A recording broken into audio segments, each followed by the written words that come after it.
ભાવનગરના ચમાડી ગામના રામાપીર મંદિરે નેજા ચઢાવવાની ભવ્ય વિધિ કરવામાં આવી. ભાવનગરના ચમાડી ગામના રામાપીર મંદિરે નેજા ચઢાવવાની ભવ્ય વિધિ કરવામાં આવી. ભાવનગરના વલ્લભીપુર તાલુકાના ચમાડી ગામે આવેલ પ્રાચીન રામાપીર મંદિરે આજે ધાર્મિક ઉત્સાહ અને ભક્તિભાવ સાથે નેજા ચઢાવવાની વિધિ ભવ્ય રીતે યોજાઈ હતી. ગામજનો તેમજ આસપાસના વિસ્તારોમાંથી મોટી સંખ્યામાં ભક્તો ઉપસ્થિત રહ્યા હતા. સવારથી જ મંદિરે ભજન કીર્તનના સુરીલા સ્વરો ગુંજી ઉઠ્યા હતા.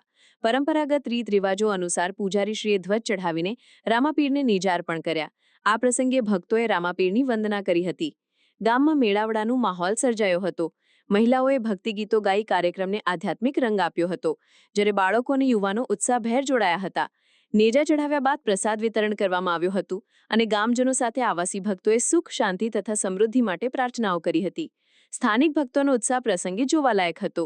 એક ભક્તે જણાવ્યું કે દર વર્ષે રામાપીરના મંદિરે નેજા ચઢાવવાની પરંપરા અમને એક સાથે લાવે છે અને ગામમાં ભાઈચારો વધે છે અને સકારાત્મક માહોલ સર્જાય છે.